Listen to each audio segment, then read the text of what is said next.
Hey guys, welcome to Priyanka Subbarao vlogs. ఈ రోజు నేను ఇంకొక కాన్సెప్ట్ తో మీ ముందుకు వచ్చేసానండి. అదేంటంటే నేను రోజు డిఫరెంట్ టైప్ ఆఫ్ దాల్చినీస్ గురించి చెప్పబోతున్నాను. దాల్చినీ ఈజ్ నథింగ్ బట్ సిన్నమన్ అండి.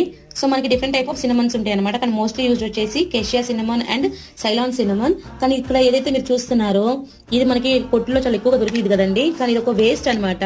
వేస్ట్ అంటే ఏంటంటే మనకి ఫస్ట్ ఈ బార్క్ లోపల తీయడానికి ముందు ఇది ఒలిచేస్తారనమాట, ఈ బెరడుని. సో ఈ బెరడు కోసం ఇది తీసేస్తారు. రేట్ కూడా చాలా తేడా ఉంటుందండి. ఇది రూపాయి ఉంటే ఇది 10 రూపాయలు ఉంటుంది అనమాట. అంత తేడా ఉంటుంది. కానీ కూరల్లో వాటిలో వేసుకోవచ్చు. కానీ మీరు హెల్త్ బెనిఫిట్స్ మీరు పొందాలి అనుకుంటే కొంతమంది హాట్ వాటర్లో వేసుకుని తాగుతారు కదా. సో వాళ్ళకి ఏంటంటే ఈ సైలాన్ సిన్నమన్ చాలా బాగుంటదండి, చాలా యూస్ఫుల్ కూడా, చాలా హెల్త్ బెనిఫిట్స్ ఉంటాయి కంపేర్ టు దిస్ కెషియా. ఇది వచ్చేసి కెషియా, ఇది సైలాన్ అనమాట. సో సైలాన్ లో ఎక్కువగా ఉంటాయి హెల్త్ బెనిఫిట్స్. మీరు హాట్ వాటర్ లో వేసుకుని పౌడర్ చేసుకుని తాగాలంటే మాత్రం ఇది యూస్ చేయండి. ఇవైతే మీరు కర్రీస్ లోకి వాటికి యూస్ చేసుకోండి. అండ్ రేట్ వచ్చేసి 100 grams 250 రూపీస్ అలా ఉంటుంది. సైలాన్ సిన్నమన్ వచ్చేసి ఖచ్చితంగా ఇలాగా ప్యాకెట్ మీద సైలాన్ అని రాసి ఉంటుంది అనమాట. So check it out. Thank you for watching.